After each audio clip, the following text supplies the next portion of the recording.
Pemirsa, Ketua Mahkamah Konstitusi Suhartoyo kembali menegur peserta yang tertidur saat sidang lanjutan perselisihan hasil pemilihan umum Pilpres 2024 di Mahkamah Konstitusi. Kali ini yang ditegur adalah Ketua KPU Hasyim Asyari dan Ketua Bawaslu Rahmat Bagja. Jadi termohon ada pertanyaan? Pak Hasyim tidur ya? Tak berselang lama, giliran Ketua Bawaslu Rahmat Bagja yang terlihat tertidur oleh Ketua MK. Suhartoyo kembali menegur Ketua Bawaslu yang terlihat tertidur di ruang sidang. Ketua Majelis. Bawaslu itu tidur, Pak Ketua.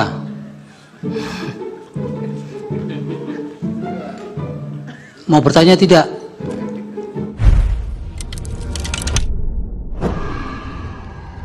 Assalamualaikum warahmatullahi wabarakatuh. Waalaikumsalam warahmatullahi wabarakatuh. Tanda-tanda gema takbir akan membuat orang beriman menitikan air mata. Bung kameramen, kelihatan berhari raya dekat ibunda tercinta. Betul ya? Iya, Bu Alfian, insya Allah. Alhamdulillah. Baik kalau gitu, pemirsa, kita tanyakan pada Bung kameramen beritanya yang mau dibacakan. Apakah gerangan? Iya, Bung Alfian. Tumben nih, nggak nanyain THR. Iya, Bung Alfian. Bung Alfian, ini ada hal yang menurut saya terlihat sepele, tapi kok saya pikir-pikir lagi jadi tidak sepele nih, Bung Alfian. Ini adalah pemandangan di persidangan MK nih, Bung Alfian. Jadi persidangan masih berjalan, Hakim MK itu tegur peserta sidang yang tertidur. Yaitu ada dua, Bung Alfian. Ketua KPU dan Ketua Bawaslu. Nah, kalau secara manusiawi, kita bisalah mentoleransi karena mungkin beliau kecapean kan, karena sidangnya panjang, Bung Alfian. Nah, tapi kan ini untuk hasil kepentingan yang mempengaruhi kesejahteraan masyarakat, Bung Alfian. Nah, menurut Bung Alfian, ini sepele ketiduran atau bagaimana? Nah, tapi di awal saya langsung mau tanya ke Bung Alfian. Tidurnya ini kalau menurut pandangan saya ada dua sebab, Bung Alfian. Antara dia udah tahu pasti hasilnya, udahlah gue tidur aja gitu. Atau memang sebaliknya, ya kemungkinan gue kalah nih. Gimana Bung Alfian untuk respon awalnya? Silakan. Sebenarnya dia udah kehilangan akal. Kalau dalam ilmu pendidikan, dalam ilmu kehidupan kan saya kebetulan memang lama dalam peran-peran interaksi akademis dalam ilmu pendidikan, psikologi pendidikan, teori kepribadian, dan segala macam. Orang tertidur seperti itu, masalahnya sangat subjektif. Dan kedua, mereka yang tertidur itu, dia sudah kehilangan akal. Kalau orang yang punya adrenalin, kepedulian terhadap situasi, terhadap diri dan generasi di belakang mereka, kita boleh tanyakan kok. Mungkin Bung kameramen kan pernah sangat capek banget, capek. Tapi ketika anaknya sakit kan Bung kameramen nggak pernah ngeluhin capek dan ngantuknya. Akan hilang itu. Jadi manusia ini sudah kehilangan nilai-nilai sebagai orang-orang yang mendapatkan tugas sebagai pemimpin, public service. Jelas ini merupakan sebuah fakta subjektif ya, walaupun itu dua orang, bahwa mereka itu memang nggak pernah mikirin nasib rakyatnya, mau mati, mau apa, yang penting gue bisa tidur. Entah kalau dengan tidur ini mudah-mudahan aja yang pernah disepakati tetap terwujud. Jadi kalau respon saya Bung kameramen, lu mau ngoceh apa, lu ketua MK, anggota MK 01, 03 ngoceh, nggak bakal lu dimenangin. Karena fenomena ini kelihatannya susah dibantah juga. Makanya saya memandang pembahasan ini menjadi penting, Bung kameramen. Tidurnya mereka itu adalah bentuk kekuatan Allah. Loh, kan dia mempermalukan. Iya, sama betul. Dengan beberapa kali pernyataan Hotman Paris yang ditegur dengan keras, dan juga pernyataan Bang Yusril yang menurut saya kok jadi kehilangan fokus sebagai orang yang selama ini berpikir jernih, sistematis, dan argumentatif. Intinya sangat cocok sekali. Tidur ini harus dipersoalkan. Anda ini orang apa bukan sih? Orang negerinya dalam keadaan perlu kepastian untuk kedaulatan ke depannya, malah molor. Betul. Berarti di otak mereka tuh isinya udah hal-hal yang di darah mereka itu, di pikiran mereka itu, di hati mereka itu, mereka sudah nggak punya sense of crisis, sense of kedaulatan yang sedang dalam ancaman. Jadi Bung Kameramen, saya berikan nilai 100 untuk mengangkat tema ini. Apa nih yang mau ditanya berikutnya? Iya, Bung Alfian, kembali tentang hal tidur ini. Ini kan maksudnya, ini kan sidang nih Bung Alfian. Emang sih capek. Cuman bener yang Bung Alfian sampaikan, ketika kita menghadapi hal yang ghiroh, itu nggak mungkin lah dia bisa sampai tertidur lah. Nah mungkin Bung Alfian, apa mungkin menurut KPU dan Bawaslu, ini mah sepele lah. Gue juga nggak ada urusan, gue nggak ada urusan lah. Yang penting gue nanti dapat bagiannya, pun kalah atau menang kan gue udah dapat janji-janji gitu. Nah Bung Alfian, selain tidur, tadi Bung Alfian sebut juga banyak hal-hal yang dilakukan oleh Hotman Paris atau pengacara-pengacara lain yang bertolak belakang dengan hati nurani. Menurut Bung Alfian yang lama berdakwah gitu Bung Alfian, yang menjumpai banyak macam orang, macam banyak tokoh, kenapa Bung Alfian akhirnya orang itu berani melakukan hal yang sebetulnya bertolak belakang dengan keprofesionalan mereka? Jadi kan kalau yang Bung Alfian tadi sebut Pak Yusril, itu Bang Yusril itu banyak video yang tersebar, beliau sebetulnya tidak setuju dengan perubahan Mahkamah Konstitusi itu. Gimana tuh Bung Alfian? Kalau KPU itu mau membentuk peraturan, termasuk mengubah peraturan, dia harus konsultasi dengan DPR. Kalau dia tidak konsultasi dengan DPR, perubahan itu cacat prosedur, bisa dibatalkan oleh Mahkamah Agung, itu diuji formel tidak memenuhi syarat. Ya, kita bicara secara umum dulu ya. Para pengacara atau penasihat hukum kan dikenal dengan istilah folklore bambu. Ya, folklore bambu. Artinya memang yang paling diandelin bacot. Kalau Betawi bilang bacot becocot gitu. Jadi itu terus terang saja. Jadi mereka tuh adu ini bahwa mereka benar atau salah tuh nggak penting. Yang penting orang dibikin jatuh mental dulu. Kan dari awal juga ikut-ikut begitu. Saya juga nggak nyaman dengan, jujur saja Bang Yusril, kalau Bang Yusril sempat nonton video ini, saya tidak nyaman dengan abang kok jadi turun kelasnya jauh banget gitu. Asli, saya bangga selama ini kalau dengan cara lalu kok akhirnya masuk pada hal-hal yang subjektif, malah nggak objektif.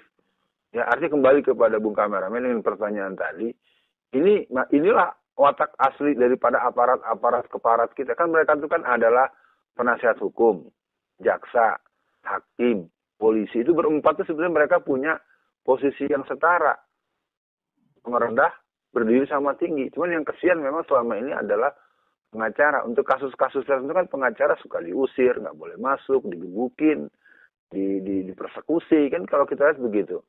Padahal kekebalan hukum, imunitas antara jaksa, hakim, polisi, dan pengacara itu sama, Bung Kameramen. Sama mereka. Mereka bisa melakukan hal-hal yang mempertegas posisi mereka. Nah inilah sudah terjadi kekacauan posisi-posisi peran-peran itu. Nah kembali kepada pertanyaan tadi, bagaimana hati nurani mereka? Nggak pakai hati nurani. Yang jelas mereka menyelamatkan.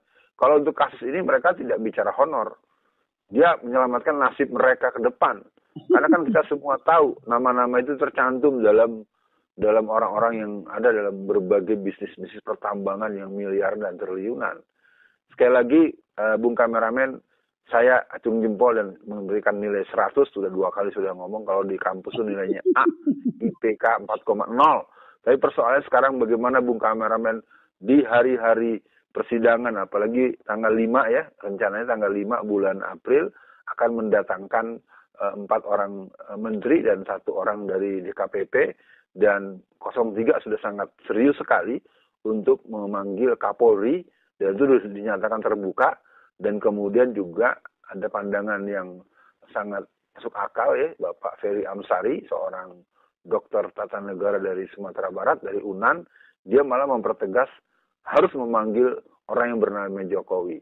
Menurut saya secara proses hukum, pemanggilan 4 menteri, 1 DKPP, 1 Kapolri, 1 presiden itu menjadi hal yang biasa saja. Tidak perlu ada yang baper, tidak perlu ada yang resisten, dan tidak perlu ada yang ngamuk. Dan kalau ada yang menolak, tidak mau datang, itu harus dijemput paksa. Betul. Ya kepolisian, provos harus membawa paksa keempat menteri tersebut kalau ada yang nggak mau datang. Dan juga harus menjemput paksa seorang yang bernama Listio Sigit yang kebetulan jadi Kapolri. Dan menjemput paksa Jokowi untuk hadir di pengadilan. Kalau sampai mahkamah memanggil mereka. Karena itu adalah kelembagaan keadilan tertinggi. Itu kalau bahasa sastranya. Gitu. Tapi intinya bagaimana selanjutnya Bung Kameramen? Ya, Bung Alfian, mungkin untuk akhir sesi kali ini nanti kita bahas lagi tentang MK ini memang sangat perlu direspon terus. Untuk akhir sesi kali ini Bung Alfian, ada kalimat-kalimat yang keluar lah ya. PDIP itu kalau jadi oposisi mereka sangat berani Bung Alfian. Nah, kenapa kita ini yang terlihatnya ya. Kenapa yang kita yang Muslim lah ya, bukan PDIP, bukan Islam maksudnya. Kenapa kita yang non PDIP tidak berani dan tidak sparring PDIP ketika menjadi oposisi. Sampai dia pengen datengin Kapolri kan, Kapolda gitu kan. Nah, kalau tempo bocor halus, bahkan bisa melihat Anies ini udah mulai ditinggalkan oleh partai-partai koalisinya. Kira-kira gitu, Bang Alfian. Ya, kembali kepada persoalan itu dan saya belum mau merespon Anies ya. Nanti lain waktu kalau bisa dibuat tema khusus. Soal kenapa orang-orang merah, karena mereka mengeksploitasi orang-orang bodoh yang dimanfaatkan. Jadi mereka itu mengeksploitasi. Ingat saja tahun 2004 kenaikan BBM cuma Rp500 saja yang dibuat oleh Pak SBY. Itu seperti apa Puan Maharani menangisnya tuh, air mata Bombaynya seperti apa. Ya, betul. Jadi kemampuan mereka mengeksploitasi masyarakat yang sebetulnya jumlahnya nggak banyak. Mereka mengolahnya dengan mobilisasi masa-masa radikal. Itu diolah. Dan itu memang radikalitas yang sudah dibangun sejak zaman PKI 19-an. 1914 segala macam. Terlepas mereka akan terus berkilah sebagaimana. Nah, kelompok pribumi, kelompok kaum beragama, sebutlah kaum non merah, sebutlah kaum muslimin. Kenapa tidak begitu? Karena mereka tidak diajak untuk mempunyai semangat nahi mungkar dalam konteks politik. Sehingga mereka memandang ya sudahlah. Terserah Allah aja lah. Itu pandangan-pandangan Jabariyah, pandangan-pandangan ketawakalan dan kesabaran yang keliru menurut saya. Jadi ketika hak-hak politik mereka diinjak-injak, ketika mereka diperlakukan dengan sangat tidak adil, mereka lebih banyak menyerahkan kepada para politisi dan para ulama-ulama yang ahli agama tanpa memahami fikul waqi, tanpa memahami sosiopolitik, sosioantropologi dan geopolitik yang ada. Mereka juga menganggap, karena ini juga persoalannya akan kembali kepada pemahaman makna sebuah situasi dan hakikat sebuah kekhawatiran bencana politik. Jadi kata kuncinya kesadaran politik secara umum nggak ada. Mau ada apa bodo amat, mau BBM mau naik, mau apa, kan saya masih bisa naik motor, saya masih bisa apa.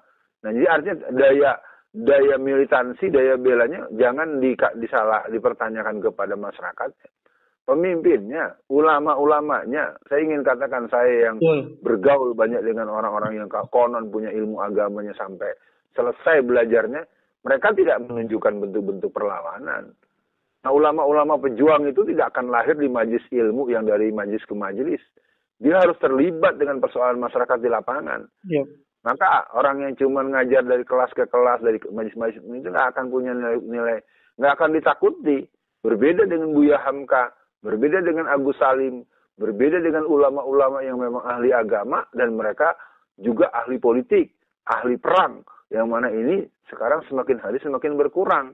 Karena orang tua juga banyak yang tidak begitu cocok dengan hal-hal yang berhaluan nahi mungkar. Kata kuncinya, jangan salahkan musuh kelihatan hebat. Saya ingin katakan mereka tidak hebat. Mereka juga tidak banyak, cuma mereka dieksploitasi lewat media. Dan mereka juga bekerja sama dengan kelompok-kelompok Salib, kelompok Palu Arit, kelompok Bintang David. Sebetulnya kebangkitan komunisme di negeri kita ini, kolaborasi terkuat mereka adalah dengan gerakan Syiah yang memang sangat kuat. Nah, sementara di kalangan Muslim, pembahasannya melulu pembahasan apa yang dilakukan oleh orang lain. Lalu kita melakukan apa? Itu, Bung Kameramen. Sekian dibacain berita pada kesempatan kali ini. Assalamualaikum warahmatullahi wabarakatuh.